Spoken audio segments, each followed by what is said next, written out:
नमस्कार दोस्तों, स्वागत है आपका आज के मुख्य समाचारों में। जी हां दोस्तों, आपको यहां पर देखने को मिलेंगी सुबह से लेकर शाम तक की तमाम बड़ी खबरें मुख्य समाचार ब्रेकिंग न्यूज अपडेट्स के रूप में। तो चलिए दोस्तों, जान लेते हैं आज की पहली बड़ी खबर। महाकुंभ अग्निकांड, 10 लोग हिरासत में, 117 से पूछताछ। एनआईए एटीएस के रडार पर 1000 संदिग्ध, इनमें 90% गैर हिंदू खालिस्तानी आतंकवादियों ने जिम्मेदारी ली थी। जी हां दोस्तों, प्रयागराज महाकुंभ मेले में 19 जनवरी को लगी आग की जिम्मेदारी आतंकवादी संगठन खालिस्तान जिंदाबाद फोर्स KGF ने ली है। इसके बाद यूपी एटीएस और एनआईए अलर्ट पर हो गई है। अब एजेंसियां अग्निकांड में आतंकी कनेक्शन तलाश रही है। दरअसल दोस्तों, एजेंसियों ने 1000 संदिग्ध लोगों का mobile number, social media account trace किया है। सबको नोटिस भी भेजा गया है। इनमें से 117 लोगों से पूछताछ हो चुकी है। ये सभी घटना के वक्त महाकुंभ के आसपास मौजूद थे। इनमें से 90% लोग गैर हिंदू समुदाय के हैं। चलिए दोस्तों, जान लेते हैं अगली खबर। पीएम मोदी बोले, हार के डर से आपदा वाले घोषणाएं कर रहे। भाजपा कार्यकर्ताओं से कहा, वे कहते हैं फिर आएंगे, जनता कहती है फिर खाएंगे। जी हां दोस्तों, प्रधानमंत्री नरेंद्र मोदी ने दिल्ली भाजपा के कार्यकर्ताओं से कहा कि दिल्ली की जनता आपदा का खेल जान गई है, उनकी पोल खुल गई है। भाजपा की जीत पक्की करने के लिए दिल्ली की जनता निकल पड़ी है। हार के डर से आपदा वाले रोज रोज नई नई घोषणाएं करते हैं। वे नारे लगाते हुए कहते हैं कि फिर आएंगे, लेकिन जनता कहती है फिर खाएंगे। दरअसल दोस्तों, उन्होंने नमो ऐप के जरिए कार्यकर्ताओं से बात करते हुए कहा कि 5 फरवरी को ज्यादा से ज्यादा संख्या में लोगों को पोलिंग बूथ तक पहुंचना है। ठंड कितनी भी हो, हमें सुबह से ही मतदान की तीव्रता को पहुंचाना है। दिल्ली को आम आदमी पार्टी ने संकट में डाला हुआ है। दिल्ली को आपदा से मुक्त कराना है। चलिए दोस्तों, जान लेते हैं अगली बड़ी खबर। दिल्ली चुनाव अपडेट्स। दिल्ली में मोदी की 3, योगी की 14 सभाएं। राहुल गांधी 22 से 24 जनवरी तक 3 रैलियां करेंगे। जी हां दोस्तों, दिल्ली विधानसभा चुनाव के लिए प्रधानमंत्री नरेंद्र मोदी 3 और उत्तर प्रदेश के मुख्यमंत्री योगी आदित्यनाथ 14 जनसभाओं को संबोधित करेंगे। प्रधानमंत्री मोदी 29 जनवरी, 31 जनवरी और 2 फरवरी को अलग अलग इलाकों में रैली करेंगे। वहीं योगी आदित्यनाथ 23 जनवरी से अपनी रैलियों की शुरुआत करेंगे। लोकसभा में विपक्ष के नेता राहुल गांधी कांग्रेस की ओर से अकेले मोर्चा संभाले हुए हैं। उन्होंने 12 जनवरी को सीलमपुर में पहली रैली की थी। इसके बाद वे 22 जनवरी को सदर बाजार, 23 जनवरी को मुस्तफाबाद और 24 जनवरी को मादीपुर में रैलियां करेंगे। चलिए दोस्तों, जान लेते हैं अगली खबर। जम्मू कश्मीर के बथाल में रहस्यमयी बीमारी से 17 मौतें, 3 नए मरीज मिले। गांव अब कंटेनमेंट जोन, भीड़ पर रोक, खाना पीना प्रशासन देगा। जी हां दोस्तों, जम्मू कश्मीर के राजौरी के गांव बंथाल को कंटेनमेंट जोन बनाया गया है। यहां रहस्यमयी बीमारी से 44 दिनों में 3 परिवारों के 17 लोगों की मौत के बाद बुधवार को यह फैसला लिया गया। दरअसल दोस्तों, यहां अब भीड़ इकट्ठा होने पर भी रोक लगा दी गई है। मंगलवार को 1 और बुधवार को 2 मरीज और सामने आए। इन्हें इलाज के लिए अस्पताल में भर्ती कराया गया है। मंगलवार को 25 साल के युवक एजाज अहमद की भी तबीयत बिगड़ी थी। पहले उसे GMC जम्मू लाया गया था, फिर PGI चंडीगढ़ रेफर कर दिया गया। गांव में हुई मौतों की वजह अभी भी सामने नहीं आई है। गांव में 7 दिसंबर से 19 जनवरी के बीच संदिग्ध परिस्थितियों में यह मौतें हुई है। चलिए दोस्तों, जान लेते हैं अगली खबर। जेडीयू ने मणिपुर में वीरेंद्र सिंह को प्रदेश अध्यक्ष पद से हटाया। एनडीए से अलग होने का जारी किया था लेटर। जी हां दोस्तों, नीतीश कुमार की पार्टी जनता दल यूनाइटेड ने मणिपुर के प्रदेश अध्यक्ष वीरेंद्र सिंह को अध्यक्ष पद से हटा दिया है। पार्टी ने यह फैसला उनके द्वारा मणिपुर के राज्यपाल को लिखे पत्र के बाद लिया है। दरअसल दोस्तों, इस पत्र में उन्होंने बीरेंद्र सिंह के नेतृत्व वाली बीजेपी सरकार से समर्थन वापस लेने का ऐलान कर दिया था। चलिए दोस्तों, जान लेते हैं अगली खबर। कलकत्ता हाईकोर्ट डॉक्टर दुष्कर्म मर्डर के दोषी विक्टिम फैमिली को सुनेगा। सीबीआई ने कहा, फांसी के लिए अपील हमारा अधिकार, राज्य सरकार का नहीं। दरअसल दोस्तों, आरजी कर रेप हत्या केस में दोषी संजय रॉय की सजा के खिलाफ बंगाल सरकार की अपील पर फैसला करने से पहले कलकत्ता हाईकोर्ट दोषी संजय, पीड़ित परिवार और सीबीआई को सुनेगा। बुधवार को हाईकोर्ट ने कहा कि बंगाल सरकार की याचिका मंजूर करने से पहले हम इन पक्षों की बात सुनेंगे। सुनवाई 27 जनवरी को होगी। बंगाल सरकार ने अपील में कहा कि संजय रॉय ने जो अपराध किया है उसके लिए उम्र कैद पर्याप्त नहीं है, उसे फांसी दी जानी चाहिए। चलिए दोस्तों, जान लेते हैं अगली खबर। दिल्ली दंगों के आरोपी की जमानत पर जज बटे। अब 3 जजों की बेंच सुनवाई करेगी। AIMIM कैंडिडेट ने दिल्ली चुनाव के लिए बेल मांगी थी। जी हां दोस्तों, दिल्ली दंगों के आरोपी और विधानसभा चुनाव में AIMIM कैंडिडेट ताहिर हुसैन की जमानत याचिका पर सुप्रीम कोर्ट की 2 जजों की बेंच में सहमति नहीं बन सकी। बुधवार को ही सुनवाई में जस्टिस एहसानुद्दीन अमानुल्लाह ताहिर को जमानत देने के पक्ष में थे, जबकि जस्टिस पंकज मित्तल ने याचिका खारिज कर दी। CJI संजीव खन्ना 3 जजों की नई बेंच बनाएंगे। जस्टिस एहसानुद्दीन अमानुल्लाह ने कहा कि यह जीवन और स्वतंत्रता से जुड़ा मामला है, इसलिए रोज सुनवाई की जा रही है। उन्होंने अंतरिम जमानत देने का विरोध कर रही पुलिस से भी सवाल किए। चलिए दोस्तों, जान लेते हैं अगली खबर। केजरीवाल बोले मिडिल क्लास टैक्स टेररिज्म का शिकार, केंद्र सरकार इनकम टैक्स की छूट 10 लाख रुपए करे, स्वास्थ्य शिक्षा का बजट भी बढ़ाए। जी हां दोस्तों, दिल्ली के पूर्व मुख्यमंत्री और आम आदमी पार्टी संयोजक अरविंद केजरीवाल ने बुधवार को मिडिल क्लास के लिए मैनिफेस्टो जारी किया है। एक्स पर शेयर एक वीडियो में उन्होंने कहा कि केंद्र में एक के बाद एक सरकारें आई, लेकिन किसी ने भी मिडिल क्लास के लिए कुछ नहीं किया। सभी ने मिडिल क्लास को डरा कर दबा कर रखा है। केजरीवाल ने कहा कि मिडिल क्लास टैक्स टेररिज्म का शिकार हो गया है। जब सरकार को जरूरत पड़ती है तो टैक्स का हथियार चला देती है, बदले में मिडिल क्लास को कुछ नहीं मिलता है। मिडिल क्लास सरकार का एटीएम बनकर रह गया है। आज पहली बार एक पार्टी मिडिल क्लास के लिए मैनिफेस्टो जारी कर रही है। चलिए दोस्तों, जान लेते हैं अगली खबर। कनाडा मेक्सिको पर 25% टैरिफ लगाने के ट्रंप प्लान पर विवाद। कनाडाई प्रधानमंत्री बोले जवाब देंगे, अमेरिका को भी हमारे संसाधनों की जरूरत है। जी हां दोस्तों, अमेरिकी राष्ट्रपति डोनाल्ड ट्रंप ने मंगलवार को कनाडा और मेक्सिको पर 25% टैरिफ लगाने की बात कही है। दोनों देशों पर 1 फरवरी से यह टैरिफ लगाया जा सकता है। ट्रंप का आरोप है कि कनाडा अपने बॉर्डर से अमेरिका में अवैध प्रवासियों और ड्रग्स की तस्करी रोकने में नाकाम रहा है। कनाडा के प्रधानमंत्री जस्टिन ट्रूडो ने इस पर पलटवार करते हुए कहा कि अगर ट्रंप इस तरह की कोई भी कार्रवाई करते हैं तो उनकी सरकार भी जवाब देने के लिए तैयार है। ट्रूडो ने कहा कि हम हर तरह की चुनौती के लिए तैयार हैं। यह कनाडा और कनाडाई लोगों के लिए मुश्किल वक्त है। चलिए दोस्तों, जान लेते हैं अगली खबर। किसान नेता ढल्लेवाल को खतरे से बाहर बताने पर सुप्रीम कोर्ट भड़का। कहा रिपोर्ट से यह लाइन हटाइए, बस इतना कहिए कि हालत में सुधार है। जी हां दोस्तों, फसलों पर एमएसपी की गारंटी समेत 13 मांगों को लेकर आमरण अनशन पर बैठे किसान नेता जगजीत सिंह ढल्लेवाल की सेहत को लेकर आज सुप्रीम कोर्ट में सुनवाई हुई। इसमें पंजाब सरकार का पक्ष लेकर पहुंचे एडवोकेट जनरल गुरमीत सिंह ने बताया कि केस में कई सकारात्मक सुधार हुए हैं। उन्होंने अदालत को बताया कि 18 जनवरी को केंद्र ने अपने प्रतिनिधि भेजे थे। उन्होंने 14 फरवरी को किसानों के साथ मीटिंग निर्धारित की है। इसके बाद ढल्लेवाल और अन्य किसान नेताओं ने चिकित्सा सहायता लेना शुरू कर दिया। चिकित्सा सहायता के बाद उनकी सेहत में सुधार हुआ है। चलिए दोस्तों, जान लेते हैं अगली खबर। जलगांव में बड़ा ट्रेन हादसा, आग की अफवाह में पुष्पक एक्सप्रेस से उतरे पैसेंजर्स को दूसरी ट्रेन ने रौंदा, 20 की मौत। जी हां दोस्तों, महाराष्ट्र के जलगांव में बुधवार शाम एक दर्दनाक ट्रेन हादसा हो गया। जलगांव जिले में पुष्पक एक्सप्रेस के पैसेंजर्स को कर्नाटक एक्सप्रेस ने टक्कर मार दी, जिसमें करीब 20 पैसेंजर्स की मौत की खबर है और कई पैसेंजर्स गंभीर रूप से घायल हुए हैं। दरअसल दोस्तों, पुष्पक एक्सप्रेस के ये पैसेंजर ट्रेन में आग लगने की अफवाह के कारण बाहर निकले थे, जिन्हें सामने से आती ट्रेन ने टक्कर मार दी। राहत और बचाव के काम के लिए रेलवे अधिकारी और अन्य कर्मचारी मौके पर पहुंच गए हैं। चलिए दोस्तों, जान लेते हैं अगली बड़ी खबर। डोनाल्ड ट्रंप के जन्मजात नागरिकता खत्म करने के आदेश का विरोध, 22 राज्य कोर्ट पहुंचे। हर साल 1.5 लाख नवजातों को नहीं मिलेगी सिटीजनशिप। जी हां दोस्तों, डोनाल्ड ट्रंप के जन्मजात नागरिकता खत्म करने के आदेश का अमेरिका में विरोध शुरू हो गया है। मंगलवार को 22 राज्यों के अटॉर्नी जनरल ने 2 फेडरल डिस्ट्रिक्ट कोर्ट में इसके खिलाफ मुकदमा दायर कर आदेश को रद्द करने के लिए कहा है। ट्रंप के इस आदेश के बाद अवैध प्रवासियों या फिर वीजा पर रहने वाले लोगों के उन बच्चों को नागरिकता नहीं मिल पाएगी जिनका जन्म अमेरिका में हुआ है। ट्रंप ने इस आदेश को लागू करने के लिए 30 दिन का समय दिया है। न्यूयॉर्क टाइम्स के मुताबिक ट्रंप का यह आदेश अमेरिकी बच्चों को मिलने वाले जन्मजात नागरिकता के अधिकार को चुनौती देता है। इससे हर साल करीब 1.5 लाख नवजातों को नागरिकता पर संकट आ गया है। चलिए दोस्तों, जान लेते हैं अगली खबर। मौनी अमावस्या के दिन रेलवे की खास तैयारी, श्रद्धालुओं के लिए चलेगी 150 स्पेशल ट्रेन।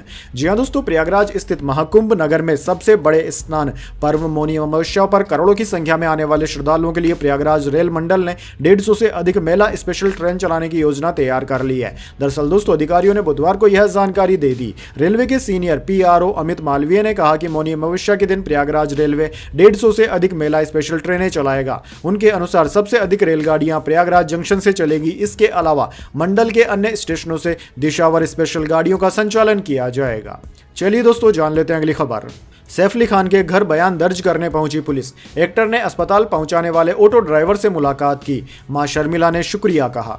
जी हां दोस्तों, 15 जनवरी की रात हमले में घायल होने के बाद एक्टर सैफ अली खान ऑटो से लीलावती अस्पताल पहुंचे थे। 21 जनवरी को अस्पताल से डिस्चार्ज होने के बाद उन्होंने उसी ऑटो ड्राइवर भजन सिंह से मुलाकात कर शुक्रिया कहा। सैफ की मां शर्मिला ने भी सैफ अली खान को समय रहते अस्पताल पहुंचाने के लिए शुक्रिया कहा। इधर दोस्तों, हमले के 6 दिन बाद बांद्रा पुलिस सैफ अली खान का बयान दर्ज करने उनके घर पहुंची। मुंबई पुलिस ने आरोपी शरीफुल को 19 जनवरी की देर रात गिरफ्तार कर लिया था। इस केस की जांच अब सुदर्शन गायकवाड़ की जगह अजय लिंग नूरकर को सौंप दी गई है। आईओ को हटाने की वजह नहीं बताई गई है। चलिए दोस्तों जान लेते हैं अगली खबर। फिजी के प्रधानमंत्री बोले मोदी बॉस साहब हैं, करोड़ों लोगों का उन पर यकीन, दुनिया उनके विकास मॉडल को अपनाए। जी हां दोस्तों, फिजी के प्रधानमंत्री सिटी नेवी राबुका ने बुधवार को प्रधानमंत्री मोदी की जमकर तारीफ की और उन्हें दुनिया का बॉस कहा। एनडीटीवी की रिपोर्ट के मुताबिक राबुका ने कहा कि मोदी बॉस साहब हैं, बॉस साहब का धन्यवाद, मैं उन्हें फिर से प्रधानमंत्री बनने पर बधाई देता हूं। राबुका ने यह भी कहा कि मोदी का सबका साथ सबका विकास एक बेहतरीन शासन मॉडल है। चलिए दोस्तों जान लेते हैं अगली खबर। योगी सरकार 2 करोड़ छात्रों को देगी स्मार्टफोन, महाकुंभ में फैसला, नया धार्मिक सर्किट बनेगा। आशीष पटेल से सीएम बोले पीछे क्यों छिपे हैं। जी हां दोस्तों, योगी सरकार के सभी 54 मंत्री बुधवार को महाकुंभ पहुंचे। यहां कैबिनेट की बैठक हुई, धार्मिक क्षेत्रों के विकास से जुड़े बड़े फैसले लिए गए। सबसे बड़ा फैसला नया धार्मिक सर्किट बनाने का लिया गया है। इसमें प्रयागराज, वाराणसी, चंदौली, गाजीपुर, जौनपुर, मिर्जापुर और भदोही जिले शामिल होंगे। इससे पहले 2018 के अर्ध कुंभ में भी योगी कैबिनेट की बैठक हुई थी। उधर दोस्तों कैबिनेट बैठक के बाद सीएम योगी आदित्यनाथ ने फैसलों के बारे में मीडिया से बात की। चलिए दोस्तों जान लेते हैं अगली खबर। अमेरिका में बर्फीले तूफान से 10 लोगों की मौत, 2100 उड़ानें हो गई रद्द, कई राज्यों में ओले और बर्फीली बारिश की चेतावनी। दरअसल दोस्तों अमेरिका के कई दक्षिणी राज्य भीषण बर्फबारी से जूझ रहे हैं। मीडिया रिपोर्ट्स के अनुसार इस तूफान की वजह से अब तक करीब 10 लोगों की मौत हो गई है, जबकि 2100 से ज्यादा उड़ानों को रद्द कर दिया गया है। मिसिसिपी, अल्बामा, फ्लोरिडा, जॉर्जिया और लुइसियाना समेत कई राज्यों ने इमरजेंसी की घोषणा कर दी है। कई इलाकों में रिकॉर्ड बर्फबारी की वजह से स्कूल और सरकारी ऑफिस बंद कर दिए गए हैं। इससे पहले दोस्तों अमेरिका की नेशनल वेदर सर्विस NSW ने चेतावनी दी थी कि बर्फीले तूफान की वजह से अमेरिका के दक्षिण पूर्वी राज्यों में भारी हिमपात, ओले और बर्फीली बारिश हो सकती है। वहीं दोस्तों सड़कें बंद होने की वजह से अमेरिका में टेक्सास से लेकर फ्लोरिडा तक का जनजीवन ठहर गया है। चलिए दोस्तों जान लेते हैं इसके बाद अगली बड़ी खबर। दिल्ली की मुख्यमंत्री आतिशी ने चुनाव आयोग को फिर लिखा पत्र, इलेक्शन कमीशन से की नेता रमेश बिधूड़ी के भतीजों को गिरफ्तार करने की मांग।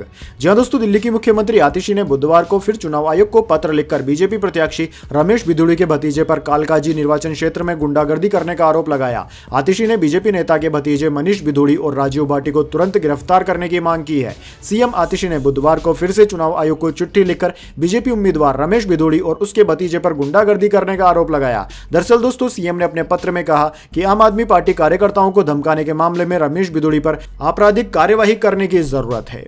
चलिए दोस्तों जान लेते हैं इसके बाद अगली बड़ी खबर, लेकिन उससे पहले मेरी आपसे एक छोटी सी रिक्वेस्ट है। अगर दोस्तों आपको अभी तक हमारी न्यूज़ पसंद आई है तो इसे एक छोटा सा लाइक जरूर दे दीजिए, और अगर आपको पसंद नहीं आई है तो बेशक आप डिसलाइक भी कर सकते हैं। लेकिन दोस्तों लाइक और डिसलाइक जरूर कीजिए, क्योंकि दोस्तों यही हमारी मेहनत का फल होता है और इसी से हमें पता चलता है कि आपको हमारी वीडियोज़ पसंद आ रही है या नहीं। तो चलिए दोस्तों जान लेते हैं अगली बड़ी खबर। सेंसेक्स 566 अंक चढ़कर 76,404 पर बंद, निफ्टी में भी 130 अंकों की रही बढ़त, आईटी और बैंकिंग शेयर्स में रही तेजी। जी हां दोस्तों, शेयर बाजार में 22 जनवरी को बढ़त देखने को मिली है। सेंसेक्स 566 अंकों की तेजी के साथ 76,404 पर बंद हुआ। वहीं निफ्टी में भी 130 अंकों की तेजी रही, ये 23,155 के स्तर पर बंद हुआ। दोस्तों सेंसेक्स के आज 30 शेयरों में से 21 में तेजी और 9 में गिरावट देखने को मिली। आईटी, एमएफसीजी और बैंकिंग शेयर्स में ज्यादा बढ़त रही, वहीं मेटल और एनर्जी स्टॉक्स पर दबाव देखने को मिला। दोस्तों बात करें निफ्टी 50 के टॉप गेनर और टॉप लूजर स्टॉक्स की, तो दोस्तों आज के मार्केट में निफ्टी 50 के टॉप गेनर्स में विप्रो, इन्फोसिस और टीसीएस रहे, जबकि निफ्टी 50 के टॉप लूजर्स में बीईएल, टाटा मोटर्स और ट्रेंड रहे। चलिए दोस्तों जान लेते हैं अगली खबर। सोना पहली बार 80,000 के पार, 10 ग्राम की कीमत 80,142 रुपए, जून तक 85,000 पहुंच सकता है। जी हां दोस्तों, आज सोने और चांदी दोनों ही धातुओं की कीमत में ऊंचाई देखने को मिली है। हालांकि दोस्तों सोना तो आज अपने ऑल टाइम हाई पर पहुंच गया। Indian Boolean and jewellers association की वेबसाइट के अनुसार 10 ग्राम 24 कैरेट सोने का भाव 679 रुपए बढ़कर 80,142 रुपए का हो गया है। दूसरी ओर 22 कैरेट सोना 73,410 का है, जबकि 18 कैरेट सोना 60,107 रुपए का पहुंच गया है। इसके अलावा दोस्तों बात करें चांदी की कीमतों की, तो चांदी की कीमत में भी आज तेजी आई है। यह 634 रुपए बढ़कर 91,167 रुपए प्रति किलोग्राम की हो गई है। चलिए दोस्तों जान लेते हैं अगली खबर। खालिस्तानी आतंकी पन्नू का दावा, ट्रंप की शपथ में मौजूद था, वीडियो जारी किया, कहा प्रेसिडेंट की टीम ने बुलाया था। जी हां दोस्तों, डोनाल्ड ट्रंप अमेरिका के 47वें राष्ट्रपति बन गए हैं। उन्होंने भारतीय समय के अनुसार सोमवार रात 10:30 बजे अमेरिकी संसद कैपिटल हिल में पद की शपथ ली थी। ट्रंप के शपथ ग्रहण में देश दुनिया के कई मेहमान और नेता भी शामिल हुए। इनमें भारत का मोस्ट वांटेड खालिस्तानी आतंकी गुरपंत सिंह पन्नू भी नजर आया। दरअसल दोस्तों शपथ ग्रहण के दौरान पन्नू ने खालिस्तान जिंदाबाद के नारे लगाए। इसका वीडियो सोशल मीडिया पर वायरल है। मीडिया रिपोर्ट्स के अनुसार पन्नू को शपथ ग्रहण के लिए इनवाइट नहीं किया गया था, बल्कि वो टिकट खरीदकर इसमें शामिल हुआ था। हालांकि पन्नू का दावा है कि उसे ट्रंप की टीम ने इन्विटेशन दिया था। चलिए दोस्तों जान लेते हैं अगली खबर। यूपीएससी सिविल सेवा परीक्षा का नोटिफिकेशन हुआ जारी। 979 पदों पर भर्ती होगी। आवेदन की लास्ट डेट 11 फरवरी, 25 मई को प्रीलिम्स होगा। जी हां दोस्तों, संघ लोक सेवा आयोग यूपीएससी ने बुधवार को सिविल सेवा परीक्षा सीएसई 2025 नोटिफिकेशन जारी कर दिया। इस साल 979 पदों पर भर्ती की जानी है। इसके अलावा यूपीएससी आईएफओएस यानी कि इंडियन फॉरेस्ट सर्विसेज भर्ती का नोटिफिकेशन भी जारी किया गया है। फॉरेस्ट सर्विस के लिए आयोग ने 150 पद विज्ञापित किए हैं। चलिए दोस्तों, जान लेते हैं अगली खबर। पेटीएम को तीसरी तिमाही में 208 करोड़ का घाटा। पिछली तिमाही में 930 करोड़ का मुनाफा हुआ था। शेयर 6 महीने में दुगना हुआ। जी हां दोस्तों, पेटीएम की पेरेंट कंपनी 197 कम्युनिकेशन का वित्त वर्ष 2024-25 की तीसरी तिमाही में नेट लॉस कम होकर 208 करोड़ रुपए हो गया। एक साल पहले की समान तिमाही में पेटीएम का घाटा 220 करोड़ रुपए था। वहीं दोस्तों, अक्टूबर दिसंबर तिमाही में कंपनी का रेवेन्यू 36% गिरकर 1828 करोड़ रुपए हो गया है। एक साल पहले की समान तिमाही यानी कि Q3 फाइनेंशियल ईयर 2024 में यह 2850 करोड़ रुपए था। चलिए दोस्तों, जान लेते हैं अगली खबर। हैदराबाद में प्रियंका चोपड़ा ने किए बालाजी मंदिर के दर्शन। माथे पर तिलक लगाए दिखी। नए सफर का जिक्र कर कमबैक करने का दिया हिंट।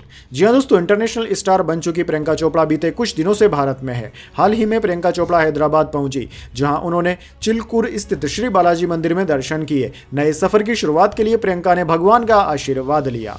चलिए दोस्तों, जान लेते हैं अगली खबर। आईसीसी टेस्ट रैंकिंग बॉलर्स में बुमराह टॉप पर बरकरार। बैटिंग में 2 भारतीय टॉप 10 में। पाकिस्तान के नोमान अली और सऊद शकील को फायदा। जी हां दोस्तों, भारतीय स्टार तेज गेंदबाज जसप्रीत बुमराह 908 पॉइंट्स के साथ आईसीसी टेस्ट बॉलिंग रैंकिंग में टॉप पर बरकरार है। बैटिंग रैंकिंग में 2 भारतीय टॉप 10 में शामिल हैं। वहीं वेस्टइंडीज के खिलाफ पहले टेस्ट में पाकिस्तान को मिली जीत का फायदा नोमान अली और सऊद शकील को हुआ है। दरअसल दोस्तों, आईसीसी ने बुधवार को अपनी ताजा रैंकिंग जारी कर दी। बुमराह ने बॉर्डर गावस्कर ट्रॉफी में 32 विकेट लिए थे। जसप्रीत बुमराह इस वजह से टॉप पर बरकरार हैं। बुमराह के फिलहाल 907 रेटिंग अंक हैं। चलिए दोस्तों, जान लेते हैं अगली बड़ी खबर। पाकिस्तान में पतंग उड़ाने पर 5 साल की जेल। पंजाब विधानसभा ने लगाया बैन। 6 लाख जुर्माने का भी प्रावधान।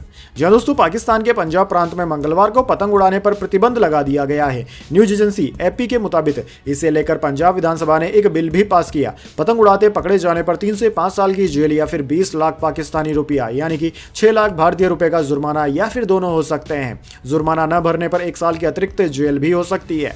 बिल में पतंग बनाने वाले और इसे बेचने वालों के लिए भी कठोर सजा का ऐलान किया गया है। दरअसल दोस्तों, इन्हें 5 से 7 साल जेल या फिर 50 लाख रुपए जुर्माना या दोनों हो सकते हैं। जुर्माना न भरने पर 2 साल की अतिरिक्त जेल भी हो सकती है। चलिए दोस्तों, जान लेते हैं अगली खबर। डोनाल्ड ट्रंप ने भेदभाव खत्म करने वाला प्रोग्राम बंद किया। स्टाफ को सैलरी देकर छुट्टी पर भेजा। नौकरी से निकालने की तैयारी। जी हां दोस्तों, अमेरिकी राष्ट्रपति डोनाल्ड ट्रंप ने मंगलवार को भेदभाव के खिलाफ चलाए जाने वाले विविधता, समानता और समावेशी प्रोग्राम DEI को खत्म करने का आदेश दिया है। इसके सभी कर्मचारियों को सैलरी देकर छुट्टी पर भेज दिया गया है। इतना ही नहीं, इन लोगों को नौकरी से निकालने की तैयारी भी कर ली गई है। दरअसल दोस्तों, रॉयटर्स के मुताबिक इस प्रोग्राम का उद्देश्य महिला, अश्वेत, अल्पसंख्यक, LGBTQ+ और अन्य कम प्रतिनिधित्व वाले ग्रुप्स के लिए अवसरों को बढ़ावा देना है। ट्रंप के इस फैसले से इन समुदाय के खिलाफ पूर्वाग्रह और भेदभाव खत्म करने के लिए शुरू की गई मुहिम मुश्किल में पड़ सकती है। चलिए दोस्तों, जान लेते हैं अगली बड़ी खबर। कोलकाता दुष्कर्म मर्डर केस की सुप्रीम कोर्ट में सुनवाई 29 जनवरी को। विक्टिम के माता पिता ने याचिका में कहा, हम सीबीआई जांच से सहमत नहीं हैं, दोबारा जांच कराएं। जी हां दोस्तों, कोलकाता के आरजीकर मेडिकल कॉलेज में ट्रेनी डॉक्टर के साथ हुए हादसे में सुप्रीम कोर्ट में सुनवाई 29 जनवरी तक के लिए टाल दी गई है। Chief justice Sanjeev Khanna, justice Sanjay Kumar और जस्टिस KV विश्वनाथन की बेंच इस मामले को सुनेगी। सुप्रीम कोर्ट ने इस मामले को लेकर खुद संज्ञान लिया था। सुप्रीम कोर्ट ट्रेनी डॉक्टर के माता पिता की याचिका पर भी सुनवाई करेगा, जिसमें कहा गया था कि वे सीबीआई की जांच से सहमत नहीं हैं। उन्होंने केस की फिर से जांच कराने की मांग की थी। चलिए दोस्तों, जान लेते हैं अगली बड़ी खबर। जम्मू कश्मीर में बर्फबारी से सड़कें हुई बंद। हिमाचल में 6 सेंटीमीटर बर्फ। एमपी के 6 शहरों में तापमान 10 डिग्री से नीचे। यूपी समेत 12 राज्यों में कोहरा। जी दोस्तों, देश के पहाड़ी राज्यों जम्मू कश्मीर, हिमाचल प्रदेश में लगातार तीसरे दिन बर्फबारी हुई। भारतीय मौसम विज्ञान विभाग के अनुसार हिमाचल के हंसा में 2.5 सेमी, जबकि काजा सहित अन्य इलाकों में 5 से 6 सेंटीमीटर बर्फबारी हुई है। यहाँ बुधवार को भी बर्फबारी की संभावना है। कुकमसेरी में रात का तापमान -5.6 डिग्री दर्ज किया गया। इसके अलावा दोस्तों, जम्मू कश्मीर के गुलमार्ग, सोनमार्ग, जोजिला पास जैसे ऊंचे इलाकों में मंगलवार को हुई बर्फबारी के कारण गुरेज, बांदीपुरा रोड, सोमथान, किश्तवाड़ा, मुगल रोड बंद हो गए। यहां बर्फ हटाने का काम जारी है। वहीं दोस्तों, एमपी, यूपी समेत 12 राज्यों में कोहरे का अलर्ट जारी किया गया है। यूपी के 40 जिलों में घना कोहरा भी देखने को मिला है। विजिबिलिटी 100 मीटर तक घट गई है। सर्द हवाओं के कारण यहां ठंड का असर भी बना हुआ है। फतेहपुर राज्य में सबसे ठंडा जिला रहा। यहां का तापमान 7.2 डिग्री दर्ज किया गया है। इसके अलावा दोस्तों भारतीय मौसम विज्ञान विभाग ने कहा है कि मध्य प्रदेश में हवा का रुख बदलने से दिन में तापमान बढ़ रहा है, लेकिन रात में ठंड का असर बरकरार है। भोपाल, मंडला, पंचमढ़ी, राजगढ़, उमरिया, नौगांव जैसे शहरों में पारा 10 डिग्री से नीचे ही चल रहा है। मध्य प्रदेश के ग्वालियर, चंबल में हल्की बारिश हो सकती है। 2 दिन के बाद राज्य के तापमान में 2 से 3 डिग्री की बढ़ोतरी भी हो सकती है। चलिए दोस्तों जान लेते हैं अगली खबर। कैबिनेट ने कच्चे जूट का एमएसपी 6% बढ़ाया, 5,650 रुपए प्रति क्विंटल तय किया। जी हां दोस्तों, केंद्रीय कैबिनेट ने मार्केटिंग सीजन 2025-26 के लिए कच्चे जूट के न्यूनतम समर्थन मूल्य को बढ़ाकर 5,650 रुपए प्रति क्विंटल करने की बुधवार को मंजूरी दे दी। यह कच्चे जूट के पिछले एमएसपी से 315 रुपए प्रति क्विंटल यानी कि 6% अधिक है। प्रधानमंत्री नरेंद्र मोदी की अध्यक्षता में हुई केंद्रीय मंत्रिमंडल की बैठक में यह फैसला लिया गया। बैठक के बाद वाणिज्य और उद्योग मंत्री पीयूष गोयल ने यह जानकारी साझा की है। तो दोस्तों यह थी आज की तमाम महत्वपूर्ण बड़ी खबरें। चलिए अब जान लेते हैं आज का माइंड क्यूज क्वेश्चन। भारत का सबसे छोटा राज्य कौन सा है? जी हां दोस्तों, अगर आप जानते हैं भारत के सबसे छोटे राज्य का नाम तो जल्दी से कमेंट बॉक्स में लिख दीजिए। अगर दोस्तों आपका जवाब होता है एकदम सही और आप चुन जाते हैं लकी विजेता के रूप में, तो आपको मिल सकता है एक सरप्राइज गिफ्ट हमारे यूट्यूब चैनल की ओर से। तो दोस्तों जल्दी से अपना उत्तर कमेंट बॉक्स में लिख दीजिए, वीडियो को लाइक कर लीजिए और चैनल को सब्सक्राइब करके बेल आइकन भी दबा लीजिए। धन्यवाद। वंदे मातरम। जय हिंद, जय भारत।